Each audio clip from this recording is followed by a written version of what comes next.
비가 왔습니다. 남편은 출장 중이었습니다. 그런데 초인종이 울렸습니다.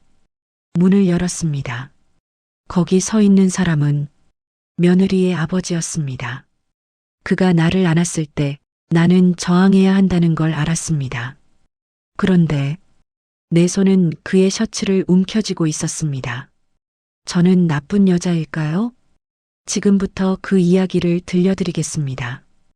구독과 좋아요는 이야기를 만드는데 큰 힘이 됩니다. 짠해. 그게 전부였습니다. 젓가락을 내려놓는 소리조차 없었습니다.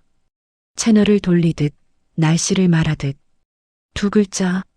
나는 말없이 국그릇을 들고 부엌으로 들어갔습니다. 싱크대 앞에 서서 수도꼭지를 틀었습니다. 차가운 물이 손등을 타고 흘러내리는 동안 나는 조용히 생각했습니다. 국이 짠 게 아닙니다. 내 인생이 짠 겁니다. 30년입니다. 결혼 첫 해 그는 나를 영숙 씨라고 불렀습니다. 지금은 부르지 않습니다. 밥은? 세탁기 돌렸어? 내일 뭐 먹을 거야? 주어도 없고 이름도 없습니다. 이 집 안에서 나를 박영숙이라고 불러주는 사람이 없습니다. 아들은 엄마, 며느리는 어머니, 손주는 할머니. 전부 역할의 이름입니다. 어디에도 내가 없습니다. 욕실 거울 앞에 섰습니다. 형광등은 잔인합니다. 눈가의 주름, 습관처럼 내려간 입꼬리, 흰머리 사이로 더 이상 뽑을 의욕도 없어진 나. 나는 속으로 물었습니다. 나는 언제부터 여자가 아니게 된 걸까요? 대답이 나오지 않았습니다. 그날 밤 나는 오래도록 잠을 이루지 못했습니다. 옆에서 남편의 고른 숨소리가 들렸습니다. 그는 늘 잘 잡니다. 아무 죄 없다는 듯. 그런데 그때는 몰랐습니다. 내 인생이 흔들리기까지 얼마 남지 않았다는 것을. 그날 비는 예고 없이 왔습니다. 마치 그 남자처럼 아침부터 하늘이 무너질 듯 낮게 깔렸고 나는 아무 이유 없이 가슴이 두근거렸습니다. 남편은 부산 출장을 떠났습니다. 집안은 텅 비었고 나는 소파에 앉아 빗소리를 듣고 있었습니다. 이상하게 오늘은 아무도 오지 않았으면 싶었습니다. 그런데 동시에 누군가 와주었으면 싶었습니다. 그 모순된 마음이 가슴속에서 엉켜있을 때였습니다. 띵동. 초인종 소리에 나는 벌떡 일어났습니다. 택배겠거니 하고 슬리퍼를 끌며 현관으로 나갔습니다. 인터폰 화면을 눌렀습니다. 그 순간 손가락이 굳었습니다. 화면 속에 그가 서 있었습니다.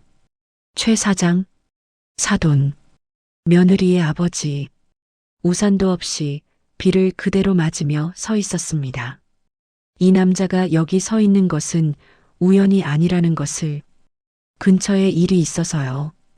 혹시 계시나 해서. 나는 그 목소리를 들으며 속으로 외쳤습니다. 돌아가세요. 제발 돌아가세요. 그런데 내 손은 이미 도어락 버튼을 누르고 있었습니다. 문이 열렸습니다. 그가 들어왔습니다. 어깨가 흠뻑 젖어 있었습니다. 갈색 재킷이 짙게 물들어 있었고 머리카락이 이마 위로 흘러내려 있었습니다. 나는 그 모습을 보는 순간 시선을 어디에 둬야 할지 몰랐습니다. 잠깐만요. 수건을 가져왔습니다. 건네는 순간 손이 닿았습니다. 딱 0.1초였습니다. 그런데 왜 심장이 멎는 것 같았을까요? 나는 재빨리 손을 빼고 부엌으로 도망쳤습니다. 커피를 내리는 척하면서 싱크대 앞에 서서 냉수를 한 모금 마셨습니다. 손이 약간 떨렸습니다. 정신 차려, 박영숙. 이 사람이 누구야? 며느리 아버지야. 사돈이라고. 그런데 커피를 들고 거실로 나가는 순간 소파에 앉아있는 그의 눈과 마주쳤습니다. 그 눈빛에 나는 그만 발걸음이 멈췄습니다. 단순한 눈빛이 아니었습니다. 그 안에 무언가가 있었습니다. 감춰두었다가 더 이상 감출 수 없어진 무언가가 나를 보고 있었습니다.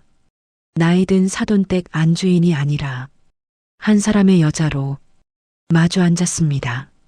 빗소리만 들렸습니다. 침묵이 흘렀습니다. 그런데 그 침묵이 너무 무거웠습니다. 뭐라도 말해야 할 것 같은데 입이 열리지 않았습니다. 커피잔을 두 손으로 감싸 쥐고 아래를 내려다봤습니다. 그때 그가 입을 열었습니다. 영숙 씨 이름이었습니다. 그냥 이름. 그런데 그 두 글자에 나는 온몸이 굳었습니다. 남편은 이 이름을 부른 게 몇 년이나 됐을까요? 사돈 입에서 내 이름이 나오는 순간 가슴 한가운데를 무언가가 세게 건드렸습니다. 많이 외로우시죠? 나는 그 말에 고개를 들었습니다. 그러지 말았어야 했습니다. 고개를 들면 안 됐습니다. 눈이 마주쳤습니다. 그 눈빛이 너무 진심이어서 나는 그만 눈물이 터졌습니다. 막으려 했습니다. 손등으로 눈가를 눌렀습니다. 그런데 한 번 터진 눈물은 멈추지 않았습니다. 30년치가 한꺼번에 쏟아지는 것처럼. 죄송해요. 제가 왜 이러는지. 영숙 씨. 그가 다시 내 이름을 불렀습니다. 그리고 자리에서 일어났습니다. 나는 그가 일어서는 것을 보면서 속으로 간절히 빌었습니다. 제발 그냥 가세요. 그냥 일어나서 나가주세요. 그런데 그는 나가지 않았습니다. 내 쪽으로 걸어왔습니다. 한 걸음, 두 걸음. 심장이 터질 것 같았습니다. 그가 내 앞에 무릎을 꿇듯 낮아지더니 두 팔로 나를 감쌌습니다. 그 순간 나는 두 가지를 동시에 느꼈습니다. 안 된다. 그리고 살 것 같다. 그의 품은 단단했습니다. 흔들리지 않았습니다. 등을 감싼 손이 천천히, 아주 천천히 위아래로 움직였습니다. 그 손길 하나에 나는 어깨에 힘이 쭉 빠지는 것을 느꼈습니다. 30년 동안 혼자 버텨온 무게가 그 손길 하나에 녹아내리는 것 같았습니다. 나는 그의 가슴팍에 이마를 묻었습니다. 셔츠 너머로 심장 소리가 들렸습니다. 빠르게 뛰고 있었습니다. 나만큼이나. 빗소리가 창문을 두드렸습니다. 세상은 아무것도 모른 채 젖어가고 있었습니다. 그리고 나는 며느리 아버지의 품 안에서 눈물을 흘리며 처음으로 따뜻하다고 생각했습니다.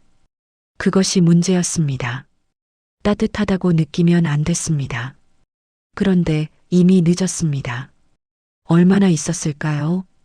빗소리가 잦아들 무렵 그의 숨결이 내 머리카락을 헤집으며 지나갔습니다. 귀 뒤를 간지리는 따뜻한 숨. 나는 등줄기가 서늘해지는 것을 느꼈습니다. 서늘하면서 뜨거운 그 이상한 감각에 나는 자신도 모르게 몸이 굳었습니다. 그가 천천히 나를 떼어냈습니다. 양손으로 내 얼굴을 감쌌습니다. 크고 따뜻한 손이었습니다. 뺨의 곡선을 따라 손바닥이 밀착되는 순간 나는 숨을 참았습니다. 그와 눈이 마주쳤습니다. 너무 가까웠습니다. 숨결이 닿을 만큼 그의 눈 속에 내가 있었습니다. 작고 초라한 내가 그의 눈 안에서는 이상하게 아름다워 보였습니다. 그 눈빛이 내게 말했습니다. 당신은 충분히 여자입니다. 라고.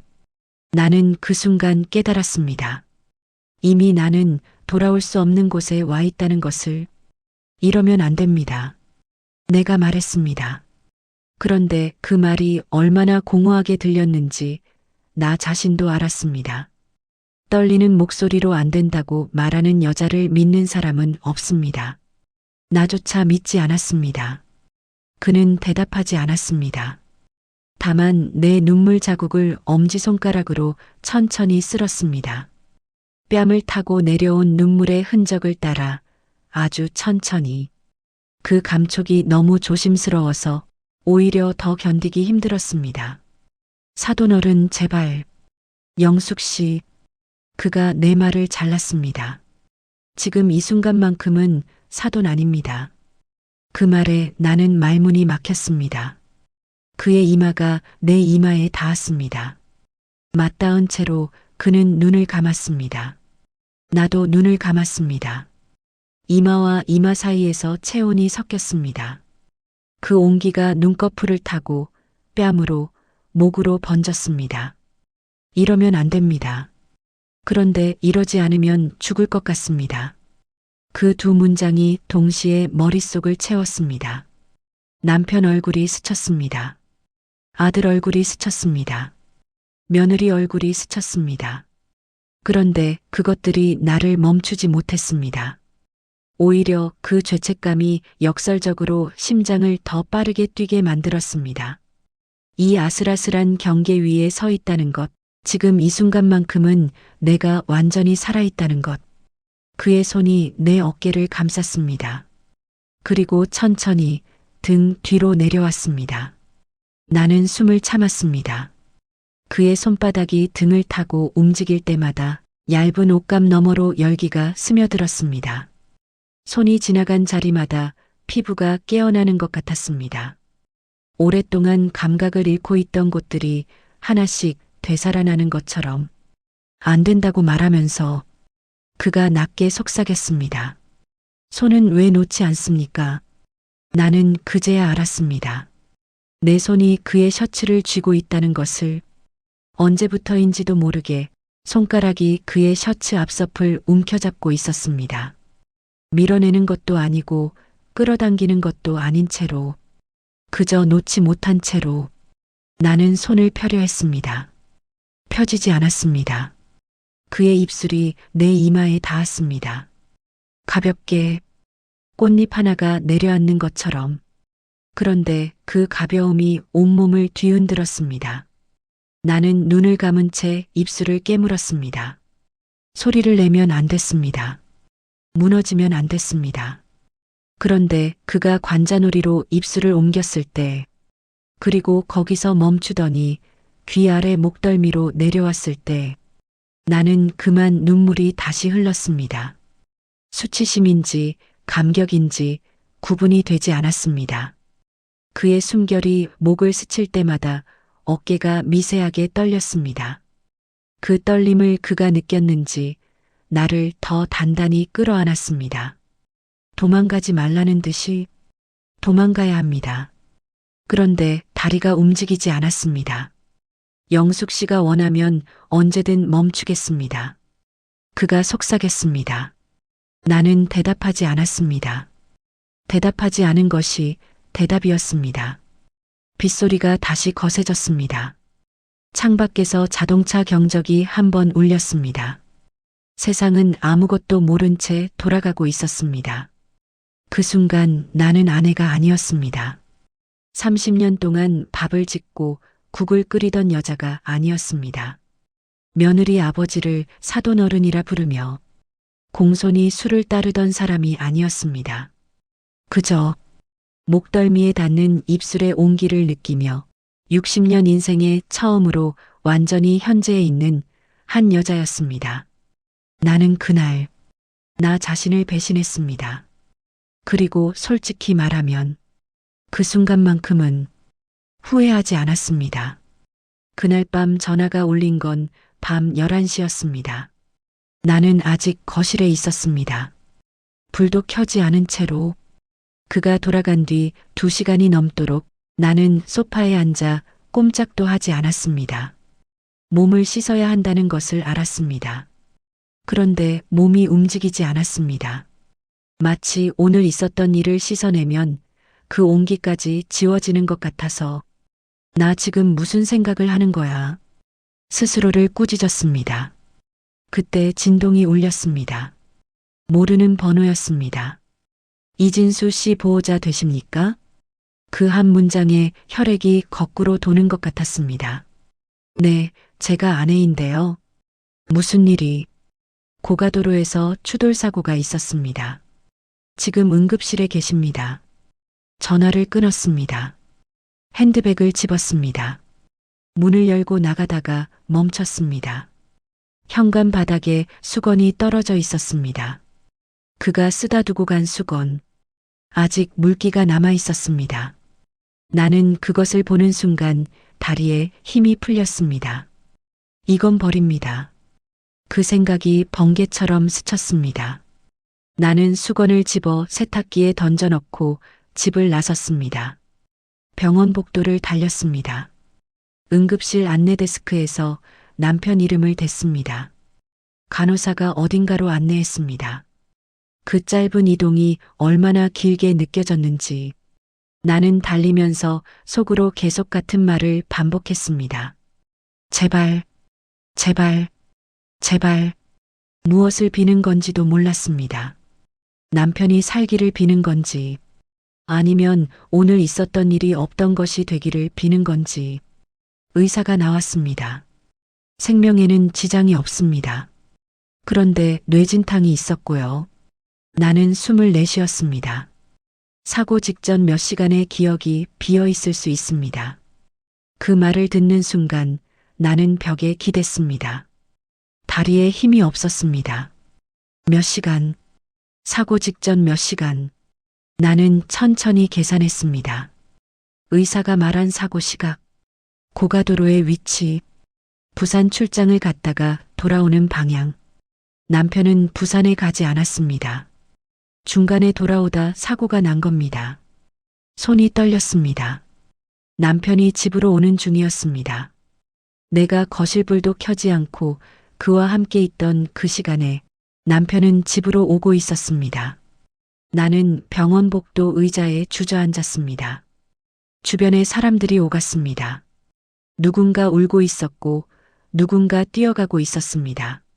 나는 그 소란 속에서 혼자 조용히 굳어 있었습니다. 만약 남편이 정시에 집에 도착했다면, 만약 사고가 조금만 늦게 났다면, 만약 내가 문을 열어주지 않았다면, 그 가정들이 머릿속에서 폭풍처럼 몰아쳤습니다. 나는 두 손으로 얼굴을 감쌌습니다. 손바닥 안에서 눈물이 흘렀습니다. 이건 벌이었습니다. 분명히 벌이었습니다. 중환자실 유리창 너머로 남편의 얼굴이 보였습니다. 창백했습니다. 이마에 거즈가 붙어 있었고 팔에는 링거줄이 연결되어 있었습니다. 평소에 그렇게 크고 단단해 보이던 사람이 저렇게 작아 보일 수 있다는 걸 나는 그날 처음 알았습니다. 나는 유리창에 손을 댔습니다.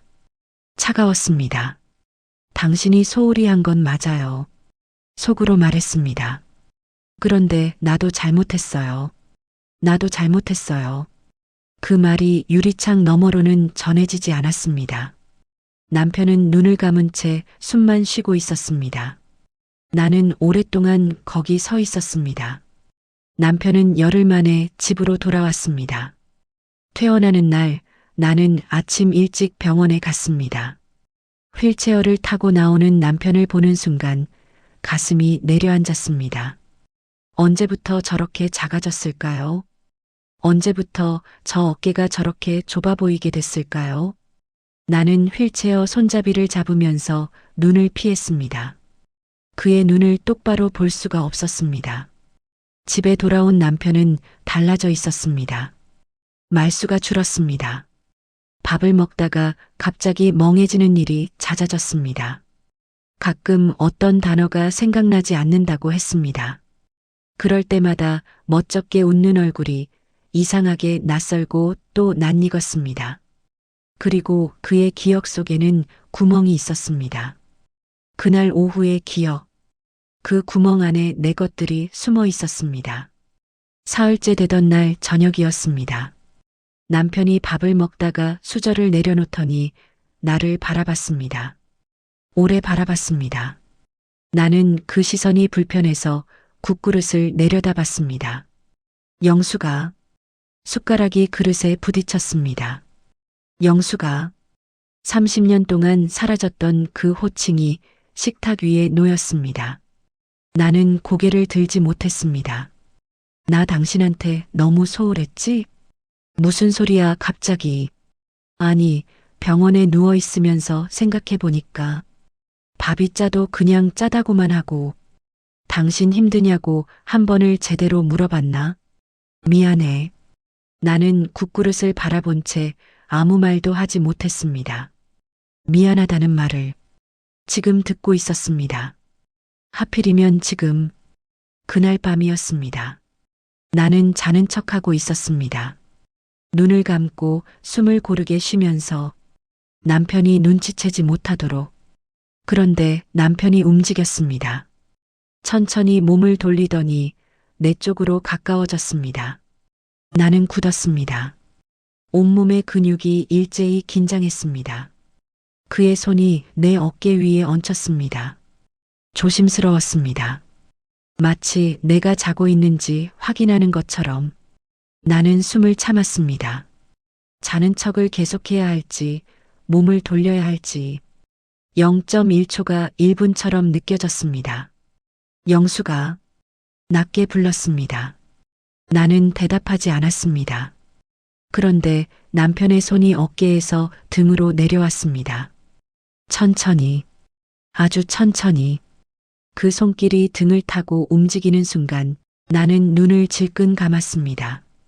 왜냐하면 그 손길이 그날의 손길과 겹쳐졌기 때문입니다. 나는 속으로 비명을 질렀습니다. 하지 마. 제발 하지 마. 지금 그 생각하면 안 돼. 그런데 몸은 기억하고 있었습니다. 닷새 전 빗속에서 느꼈던 그 손의 온기를, 조심스럽고 확신에 차 있던 그 손길을, 남편의 손이 등을 움직일 때마다 그 기억이 불청객처럼 밀고 들어왔습니다. 나는 눈물이 날 것 같았습니다. 지금 남편이 옆에 있습니다. 지금 남편의 손이 내 등에 있습니다. 그런데 나는 지금 다른 사람을 떠올리고 있습니다.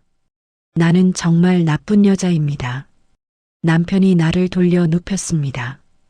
부드럽게, 강요하지 않았습니다.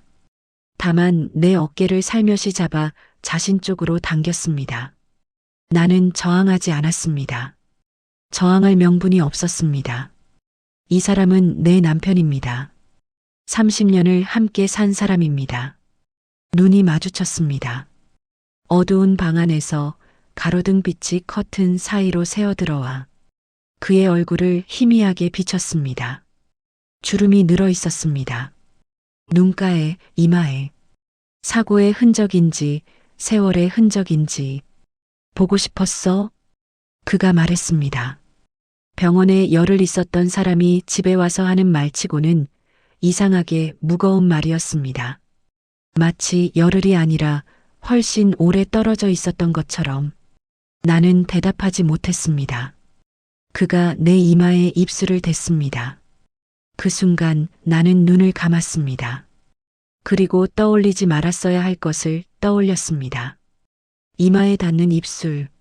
며칠 전 같은 자리에 닿았던 다른 입술이 있었습니다. 나는 입술을 깨물었습니다. 있는 힘껏 그 생각을 끊어내려고, 지금 여기에 있는 사람에게 집중하려고. 이 사람이야. 내 남편이야. 30년을 함께한 사람이야. 남편의 손이 내 허리를 감쌌습니다. 예전에는 당연했던 그 무게가 오늘은 이상하게 낯설었습니다. 낯선 동시에 죄책감이 폭풍처럼 밀려왔습니다. 이 손을 받아들일 자격이 나에게 있는가? 이 온기를 누릴 권리가 나에게 있는가? 없습니다. 그런데 거부할 수도 없었습니다. 남편이 내 이름을 불렀습니다. 영수가 3번째였습니다. 하루에 3번. 30년 동안 한 번도 없었던 일이 오늘 하루에 3번 일어났습니다. 나는 그의 가슴에 이마를 묻었습니다. 그의 심장 소리가 들렸습니다. 규칙적이고 고른 심장 소리. 그런데 그 소리를 들으면서 나는 며칠 전 다른 가슴에 귀를 기울이던 순간을 떠올렸습니다. 빠르게 뛰던 그 심장을. 눈물이 흘렀습니다. 남편은 그것을 감동으로 받아들였을 겁니다. 오래 아팠다가 집에 돌아온 남편을 맞이하는 아내의 눈물로. 그런데 나는 알고 있었습니다. 이 눈물이 어디서 오는 것인지, 남편의 손이 내 등을 감쌌습니다. 넓고 투박한 손이었습니다. 30년 동안 회사를 다니고 무거운 것을 들어온 손, 거칠고 두꺼운 손바닥, 그 손이 등을 쓸었습니다. 올라가고 내려오고 나는 그 손길 아래에서 눈을 감았습니다. 집중해. 지금 여기에 집중해. 그런데 두 손의 온도가 달랐습니다. 남편의 손은 뜨겁고 투박했습니다. 그 남자의 손은 따뜻하고 조심스러웠습니다. 그 차이가 선명하게 느껴질수록 나는 더 깊이 남편의 가슴에 얼굴을 묻었습니다.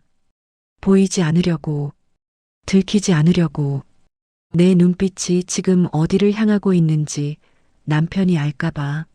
남편이 내 머리카락을 쓸었습니다.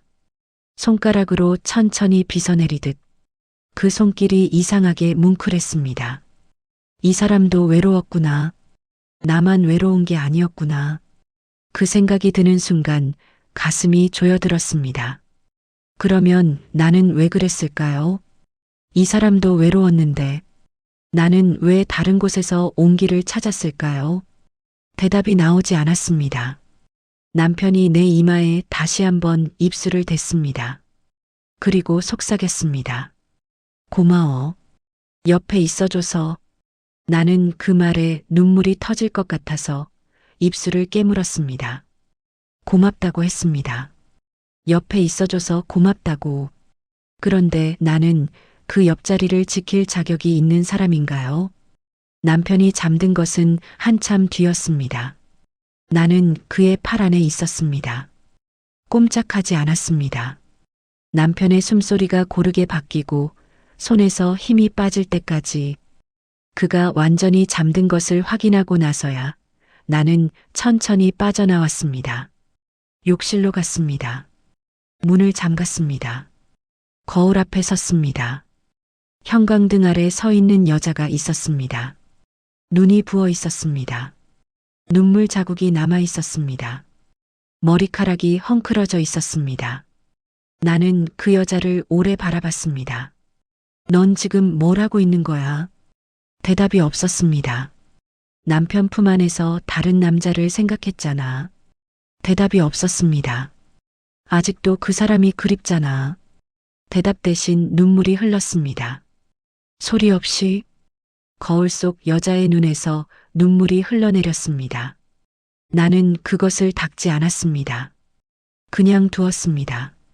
이것은 닦아낸다고 없어지는 것이 아니었습니다. 새벽 2시였습니다.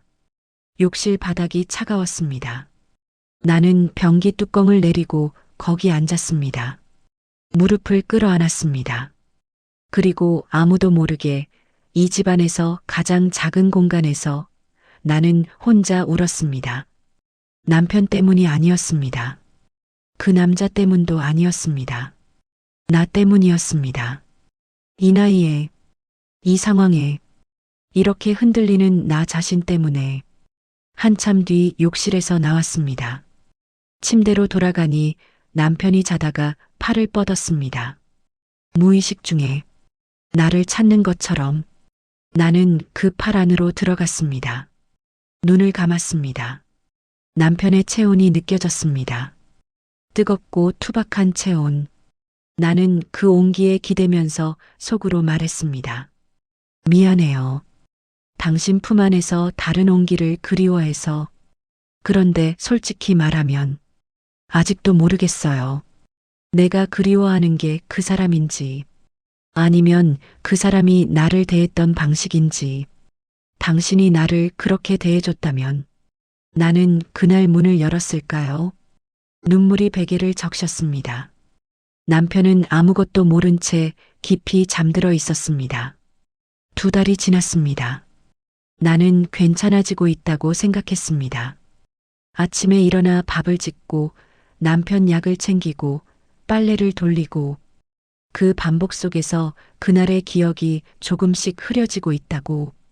빗소리를 들어도 심장이 덜 뛰고 갈색 재킷을 입은 남자를 길에서 봐도 멈추지 않게 됐다고. 그렇게 믿었습니다. 그런데 착각이었습니다. 문자가 온 것은 목요일 오후였습니다. 남편이 낮잠을 자고 있었습니다. 나는 거실에서 차를 마시고 있었습니다. 핸드폰이 진동했습니다. 모르는 번호였습니다.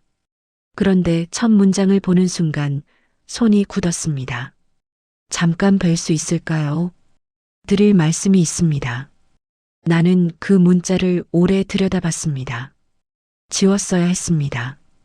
바로 지우고 번호를 차단했어야 했습니다. 그런데 나는 그러지 않았습니다.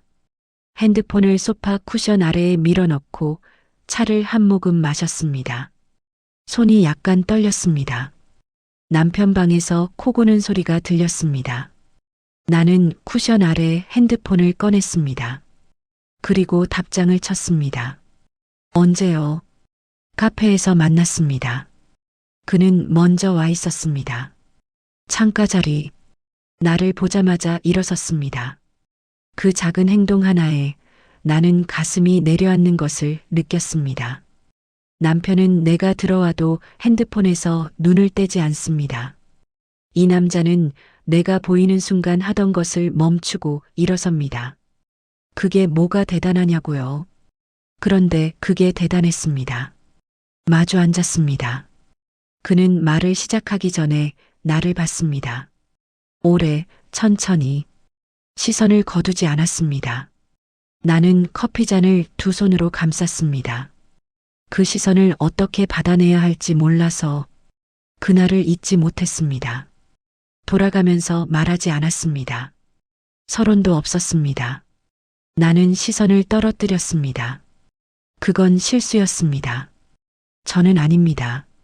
그 세 글자가 공기를 뚫고 들어왔습니다. 저는 아닙니다. 실수가 아니었다는 말. 그날 이후 2달 동안 그는 그 기억을 실수라고 정리하지 않았다는 말. 나는 커피잔을 내려다봤습니다.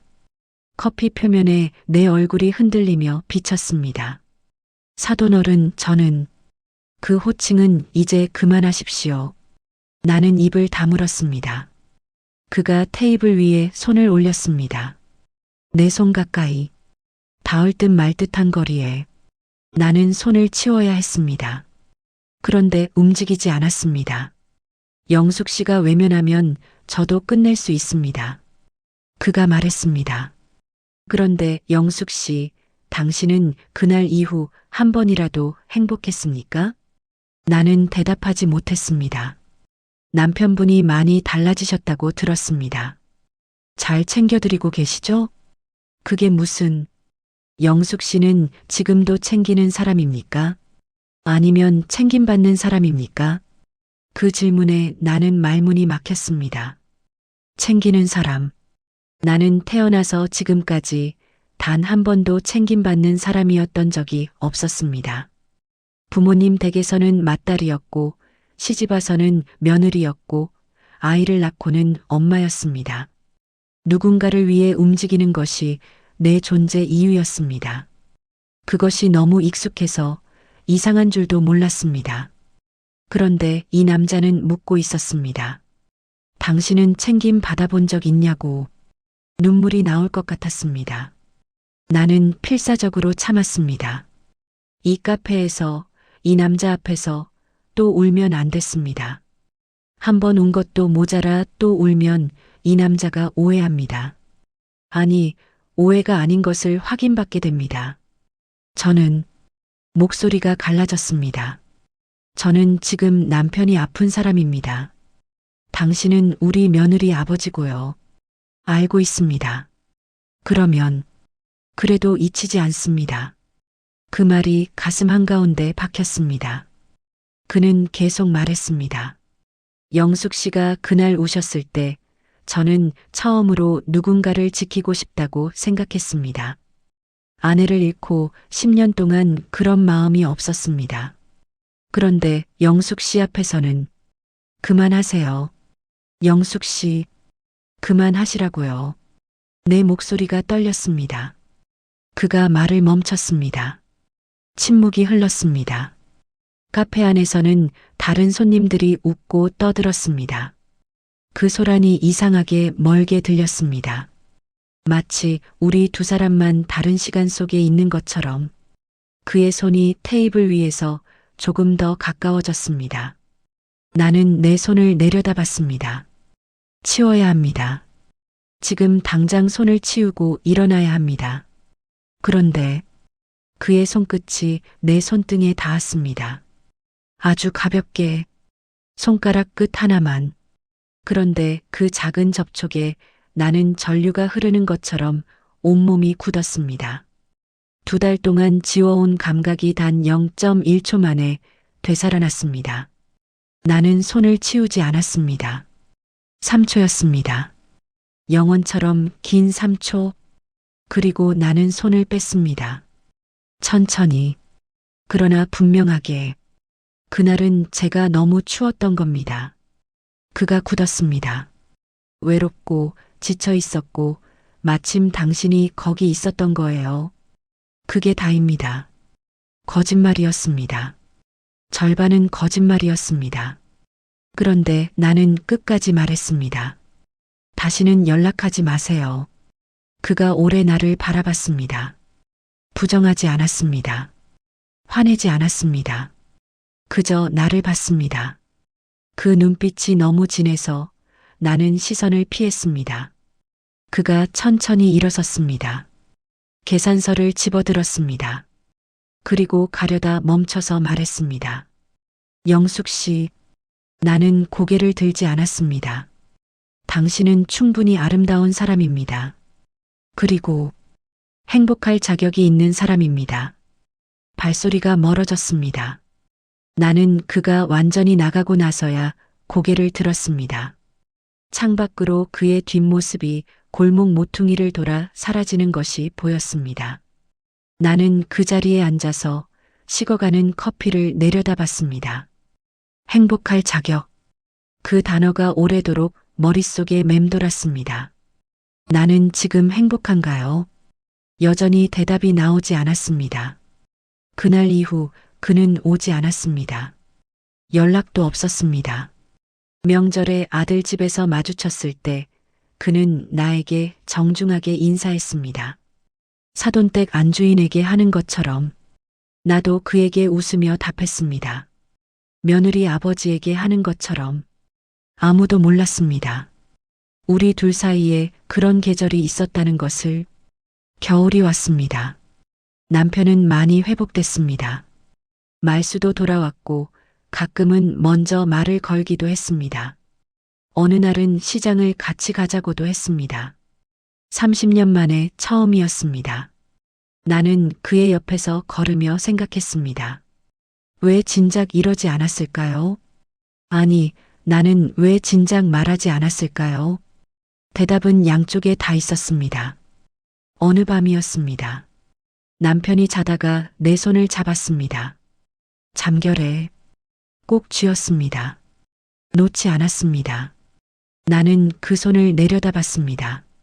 크고 투박한 손, 거칠고 두꺼운 손바닥, 30년 동안 가족을 위해 일해온 손.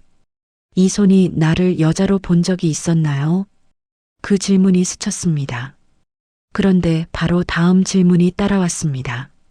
나는 이 손에게 여자로 봐달라고 말한 적이 있었나요? 없었습니다. 30년 동안 단 한 번도 없었습니다. 나는 그의 손을 꼭 쥐었습니다. 가끔 바람이 창문을 흔들면 그날 빗소리가 들리는 것 같습니다. 젖은 어깨와 따뜻한 손과 내 이름을 부르던 낮은 목소리가 떠오릅니다. 나는 그 기억을 지우지 않기로 했습니다. 지우려 할수록 더 선명해진다는 것을 알았기 때문입니다. 다만 꺼내보지 않기로 했습니다. 서랍 깊은 곳에 넣어두고 잠그고 열쇠는 버리기로 했습니다. 오늘도 차를 내립니다. 창밖으로 겨울 햇살이 들어옵니다. 남편이 소파에서 신문을 읽고 있습니다. 아무 말도 없습니다. 여전히 조용한 아침입니다. 그런데 오늘은 이상하게 그 조용함이 덜 무겁습니다. 나는 차 2잔을 들고 거실로 나갔습니다. 남편 옆에 한 잔을 내려놓았습니다. 그가 신문에서 눈을 떼지 않은 채 말했습니다. 고마워. 두 글자였습니다. 그런데 오늘은 그 두 글자가 다르게 들렸습니다. 나는 다시 부엌으로 돌아와 내 차를 마셨습니다. 창밖을 봤습니다. 겨울 햇살 아래 가로수가 서 있었습니다. 앙상한 가지들. 그런데 가지 끝에 작은 눈이 있었습니다. 봄이 오면 거기서 싹이 트겠지요. 나는 그것을 보면서 생각했습니다. 외로움은 사라지지 않았습니다. 그 온기를 그리워하는 마음도 완전히 없어지지 않았습니다. 그런데 나는 압니다. 그 불씨는 한겨울에 잠시 나를 살렸지만 영원히 붙들었다면 내 주변의 모든 것을 태워버렸을 불이었습니다. 남편도 아들도 며느리도 손주들도 그리고 가장 마지막에는 나 자신도. 나는 오늘 거울 앞에 섰습니다. 눈가주름은 여전히 깊습니다. 입꼬리는 아직도 완전히 올라가지 않습니다.